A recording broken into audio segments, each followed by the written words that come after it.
If you're an MSP or a managed service provider who wants to earn more but can't figure out how to grow their business, you've landed on the right video. Because maybe you've told yourself that you've tried ads and those didn't seem to work, or maybe you've done another sales technique that seemed to fall flat, or maybe you went to another go nowhere networking event. I'm going to tell you why every single one of these is broken unless you fix this one thing right now. The good news is you don't need any experience to do so, and once you actually fix it, you are able to predictably get leads and scale your business. Advertisements will actually start to work and return results. And best of all, you can do less work while also earning more profit. Let's dive right into it and be sure to stick till the end of the video to make sure that you get all of the steps to copy the system so that you can implement it into your business. Now, first, we need to understand that most MSPs are actually built backwards. What ends up happening, and this actually applies to most businesses, in fact, is usually you start in one of three quadrants. At the very beginning, you usually have skills or ideally experience of some sort. So this is where you typically begin and where, frankly, most business owners start. You feel like you're good or you're passionate about something, and now all of a sudden you want to monetize it. So at the very beginning here, you might be doing this as a side hobby, as a side gig, but then when you transition into a business, all of a sudden it becomes a game of sales, marketing, and ops. Or your operations, meaning what you're doing to sell the thing, to raise awareness of the thing, and to ultimately keep the machine running. And then finally, at the very end, what you start to realize is you need somebody, in this case, your client. And what ends up happening, and why you're building your MSP backwards if you do it this way, is because no matter how much you improve here, everything keeps trying to move upwards against the grain. Meaning that no matter how much you improve your skills, your experience, your sales, your marketing, or your ops, this is what matters most. And the reason that this is basically considered building your business backwards is because what you're probably doing right now is trying to sell a bunch of features upwards. And let me demonstrate why this is so important. So let's say you had an MSP right now, and you actually started from the bottom up, meaning that you said, you know what, I do have a client in mind that I'd like to work with. Well, what ends up happening is this becomes the center of attention. And that's how you need to shift your mindset right now. You need to pick a niche. And I know some of you are thinking, alarms going off. If I have a niche, I'm going to run out of money because I'm going to lose all these people who I can't work with. Don't worry, I'm going to explain to you why this is the best decision you can ever make in your MSP business, and frankly, any business that you're going to be starting moving forward. Start from your client, or basically your ICP, or your ideal customer profile, or ideal client profile. Best way to think about it. Ideal client profile. Because, and it doesn't matter if you haven't even gotten your first client or if you have your first 100 clients onboarded, this is going to be your golden ticket. What ends up happening is, okay, I'm going to define that person, and then I'm going to move upwards and say, well, I now have this person. Instead of focusing on my sales from my skill set perspective and my marketing from my perspective, how can I align my sales and marketing and my ops around my ICP, or ideal client profile? And then what ends up happening is now you're building skills and experience around this particular client. Now, to illustrate why this is so important, a lot of times people will basically be in the gray zone here. And the gray zone is where you don't want to be. That is the death sentence for MSPs. Right here, you're selling a job title. But what ends up happening here is the closer you move up, you want to figure out three things. Who is going to get the most value from my stuff? Who is in a growing market right now, or a stable market, and who is easily definable. Because what happens is, let's say that we wanted to run an example with an ad, or a campaign to raise awareness of our stuff. So we have add 1 and we have add 2. What ends up happening is you go into the market and you say, hey, I'm an MSP. This is what that does. This is why it matters. And this is how it applies to you. Whereas if you focus on this, suddenly you say, hey, are you this person? So are you ICP? Which means you probably have a particular why or a pain point, is how you can think about it. And now I'm aligning my solution with this. So you're working in reverse. The best part of this is, and why this is so beneficial, is because now this guy has to explain for 2-3 hours what a NAS is, a firewall, RMM, what an MSP is. This guy over here says, hey, are you this person? Nobody needs to be educated on who they are.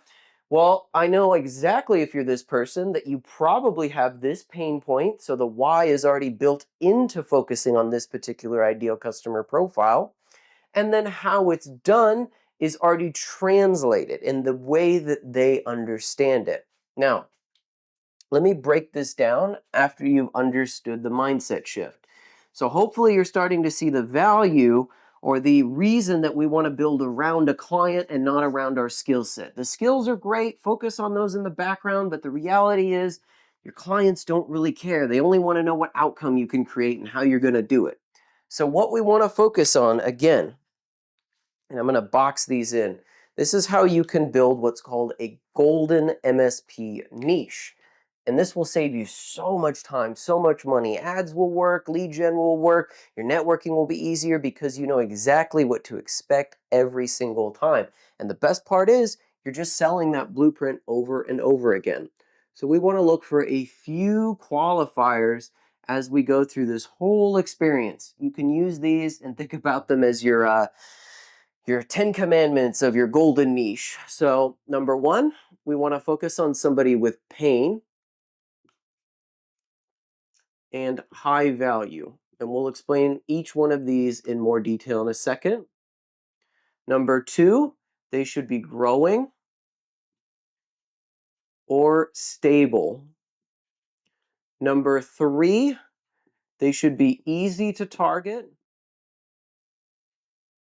or find, meaning we're not just targeting somebody who has a pulse, we're targeting somebody with definable attributes. And number 4, they should be able to afford our stuff. Meaning that you should pretty much know, based on the criteria of who that business is, it's pretty much a given that they can afford your stuff. So likely you wouldn't know that unless you actually communicated with them, but unfortunately, that's not an efficient use of our time, our resources, and our money. So to reach these people, again, I'm going to break these down in more detail right now, and you'll start to see how these all spiderweb. We want to focus on somebody with pain, meaning that they have an inherent need for what you offer, not just a want, not just a nice to have. They have to be in pain. If they don't get your services, then something radical will shift in their life. They're going to lose money, they're going to waste time, they're going to have angry customers of their own, some reason that your thing matters to them. And high value, meaning as you understand that pain from their perspective, you're positioning your MSP services to them in a way that shows that you're providing maximum value. So a good example of this would be, it'd probably make a lot of sense to target a dental firm that has HIPAA compliance, that if they aren't compliant will get a major fine, needs to make sure that all their patient records are backed up in an EHR successfully, that if the power goes out, that they're not going to lose all of that data, or if a server crashes, that they have redundant backups. Whereas if I go to a local restaurant, they're probably going to pick up some off-the-shelf point of sale like Toast or Clove or Square. It's all backed up in the cloud. You're not really going to convince them of, hey, you need an 8-channel bay NAS to store all of these receipts. They don't really care. And secondly, we want growing and stable, meaning, yes, we want to target things that are ideally always in demand. And not only that, they're seeing surges in demand. because you don't want to oversaturate your local market. At some point, you'll be limited by the footprint of your zip code.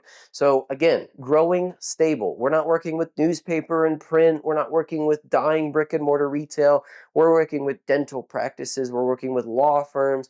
We're working with construction and finance, things that will always be around, things that are growing.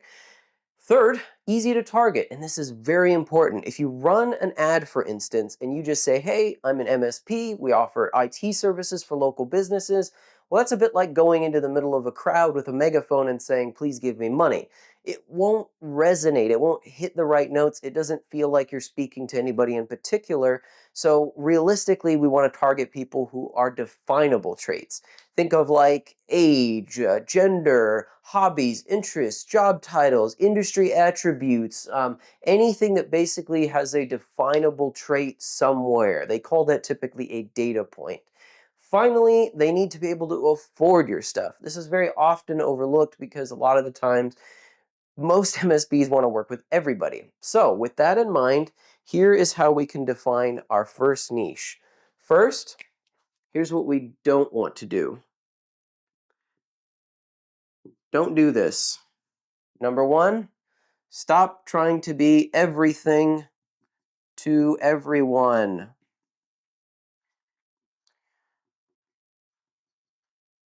Now, we do not want to sell everything to everyone because what happens is we become a jack of all trades but a master of none. I'm sure this sounds familiar when you send out your latest proposal. Well, imagine this.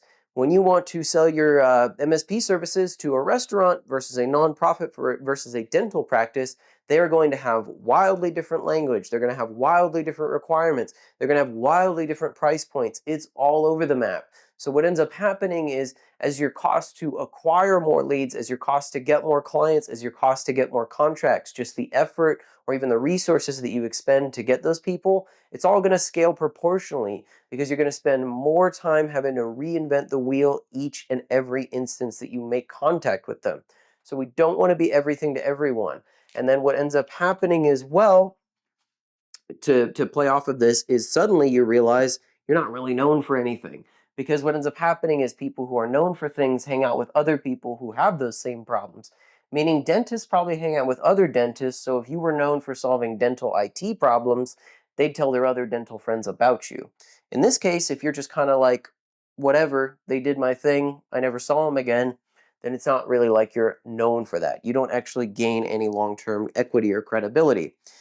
Number two, we do not want to sell features. This one blows my mind that I see MSPs do it all the time. You're not selling features. Here's a reality check. Your client doesn't care about your RMM. They don't care about your PSA. They don't care about the NAS. They don't care about Synology versus TP-Link versus Ubiquity. They do not care about any of the stuff that you and I care about. I'll talk shop all day about hardware and software stacks. The reality is they're not us, because when you sell features, I'm going to put this into an analogy for, my nerdy folks out there. When you watch a Star Trek episode and then something breaks and the captain, Picard comes into the room and he's talking to Geordi LaForge about how the dilithium chamber is sucralose through the flux chamber capacitor and the gas resonant chambers, blah, blah, blah. That technobabble is how your potential prospect or even client feels when you're coming to them. You're speaking like a robot to them. It's just, you might as well be just speaking in alien language.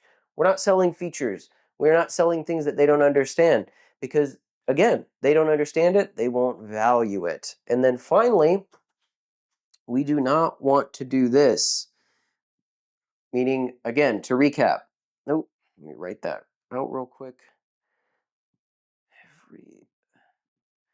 But again, we don't want to be everything to everybody. We don't want to sell features, and we ultimately do not want to get stuck in a position of low value, or you probably would be more familiar with scope creep. What ends up happening is if you take on all of these different businesses, I understand the thought process. You could say like, hey, we could get any of these businesses. Why don't we just get a bunch of them? The problem is if you're not providing high value services and you're low value, then usually one of three things happens. Number one, they're just going to churn. They're going to put you on the chopping block and say, we don't need this anymore. Number two, they're going to start haggling over basically line items and say, can we get rid of A and B and C and D? And because this is costing us money and we don't need that. And then you guys kind of do this back and forth where you have to explain to them why they might need some of those things. And it's not a fun position to be in. Or you get the opposite, which is scope creep. And suddenly you have this person who says like, all right, well, $5,000 to $10,000 a month is a lot for our business. So that means I can call you every single day and I get all these out of scope things. And suddenly you're working for minimum wage at that point. So this is what often holds MSPs back. You're trying to be everything to everybody. Selling to SMBs is not a niche. Technology is not a niche. Pick an industry. Pick a defined pain point. Pick something that is an actual niche. Number two, stop selling features, or if you want to think about this in our lovely nerd speak, technobabble. Stop trying to sell things in technobabble. They don't understand what it is. They don't understand why it matters. They don't understand how it applies to them. Number three, we don't want to work with low value or scope creep types of contracts. These are people who likely look at and say like, hey, this is a lot of money to my business. I'm going to ask you at any second right now, or I'm going to call you every single second of the day so that you can, tell me how to reset my Facebook password, or if that was a phishing link, or hey, I noticed my personal computer's acting up. Can you just drive over here and fix it? Forget about these ones. Here's what we do want to do and how you can pick one of the golden MSP niches. Do this. So first and foremost, we want to shift the narrative here. We're going to flip this over here. Double down on the winners. Double down on winning. So one of two things will happen at this stage and what this means to you. If you are just starting out, just pick one client type, one outcome, one strategy to get them, and ultimately one particular offer that you can sell them. So again, I'm going to say this. So one outcome, one offer, one client, and then one strategy to actually get them. Or you could think about this, in fact, another way to think about this that might be more applicable is one outlet. So right now, double down on winning. If you're just starting out, or really even if you're trying to grow your business successfully, this is the 4 pillars of MSP success. One outcome. Hey, what are you going to get What are you going to get as a result of my package? One offer. This is how much it costs. This is everything that's included. One client, one particular type of person with definable traits who's easy to target. One outlet. Well, where do those people hang out at? I'm going to just get really good at focusing on that outlet. If your ideal customer profile or ideal client profile hangs out on Facebook, then get really good at generating those leads on Facebook and converting them into actual paying contracts. If you're new, this is non-negotiable. If you're under 1 million YRR, yearly recurring revenue, this is again non-negotiable. And once you get past the $1 million mark, you can ultimately open up more niches. But for now, just focus on the winners. So again, if you are just starting out, just pick one from whoever fits these qualifiers. And if you really want to get fancy with it, you can plug these into ChatGPT. By the way, if all of this is too complex as well, you can also go to iwantmspleads.com and you can download the system for free to get qualified leads. Again, iwantmspleads.com will also show you how to do this. But as going back to this, just plug these into your favorite AI or even just think about it for at least a day. Who's in pain? Who can you provide high value to? Who's growing or stable? Who's easy to target? And who can afford your MSP services? If you're already established, this is so much easier. Go through your CRM right now or wherever you have a list of all the active contracts or even prospects and say, well, who fits these qualities and who did I enjoy working with most? I guarantee you there's somebody who pays the invoices on time, who took the least amount of convincing to work with, and who ultimately just would scream to the heavens about what you do. Because again, I would rather, as an MSP owner myself in the past, I'd rather have one raving fan that tells all of their friends, family, and associates about my services than 10 kind of nice to have clients.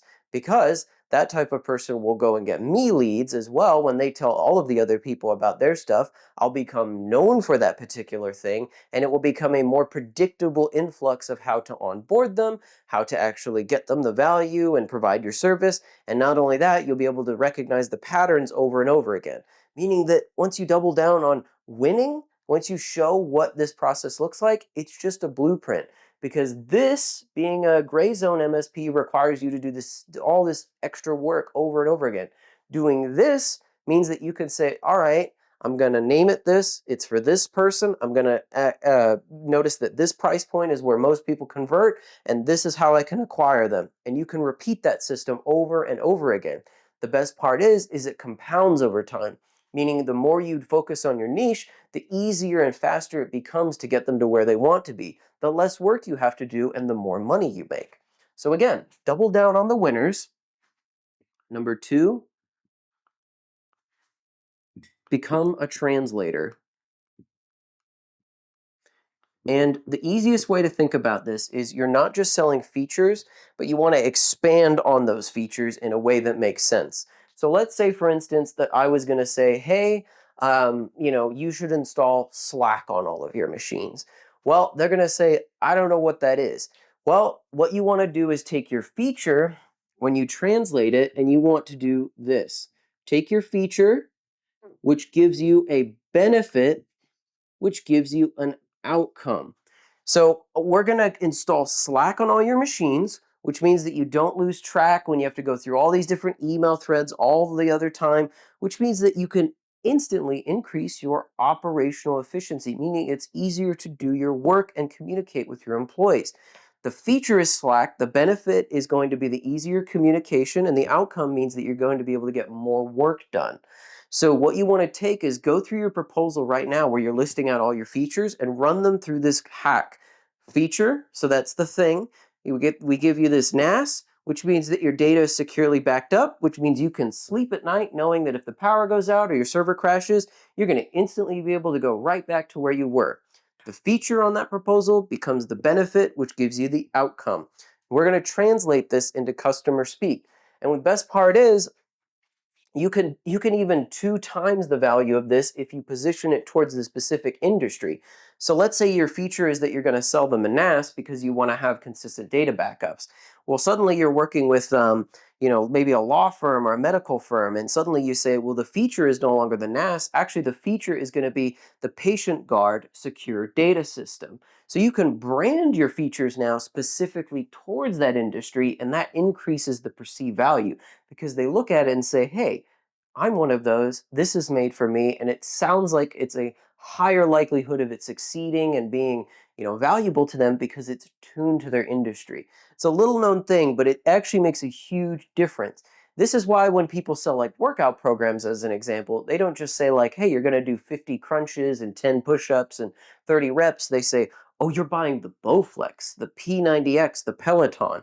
The same thing that Apple does with its iPhone, same thing that the Google Pixel does with its camera, same thing that any of these tech companies do. At the end of the day, you are smart enough to know the features, but that doesn't mean you don't still fall for the fact that you understand the benefit and outcome. Guarantee you MSPs fall for this too. Think about your favorite laptop brand. It's the same Intel or AMD chip. It's the same NVIDIA or AMD GPU inside of it. It's probably the same panel manufacturer, but you ask tech guys and they say, oh, I like Dell, I like HP, I like Asus, I like Acer because it gets me this and I like that in my life. So translate your stuff. Go from features to translating it into a language that makes sense to the prospect. And then finally, we're also going to not just focus on low value and scope creep, we're also going to do one very important thing. We want to formulate an offer. And we'll talk about this more in a future video, but at some point, you have to go from this huge proposal to a core offer. So what you want to do right now is, let's say you have your niche, You're going to say like, all right, I'm only working with law firms as an example. Well, what you want to do is, actually, I should probably pair this with another way to say this because this will make it a lot easier for you to understand just how powerful this can be. We're going to say offer plus outcome. So what ends up happening if we go back to our little pyramid that we were looking at earlier, you now fully understand that you're selling an offer and an outcome. You're not just selling a service. You need to understand that your job title does not matter. Your service set doesn't matter. All they care about is the offer and the outcome. So say, for instance, you typically wanted to sell your MSP services. Well, you might do it like this. You'd say service plus price. Maybe you'd say plus time. And then you'd say plus features. Is usually the stuff that most MSPs chain together. So I offer this service. It costs this amount per endpoint. It's takes about this long to install. It gets you all these features. Well, what you want to do is never do this again because now we have a niche and we want to say, well, I help. This is your value statement. I help target get outcome using process, even if, trust me, this will all make sense, even if risk, and then you can end that by saying CTA, or call to action. So let me show you exactly how this works. This is the starting point to your basic offer and outcome. I help medical clinics get secure data and rest easy by keeping their operations moving slowly using my, and then you could brand your MSP solution, but if you just want to say using and whatever infrastructure you're selling them, even if they've never had an IT provider before, and then you could say to get started, click this button. So again, I help law firms get secure data on their cases and keep it away from hackers and away from entities, keep their operations running smoothly, keep the outcome is what they want. And then say, using my process, maybe you call it Legal Shield, maybe you call it Legal Secure, maybe you call it legal data relay, even if they've never had a storage system before. If you're a law firm and you want to get started, click this button.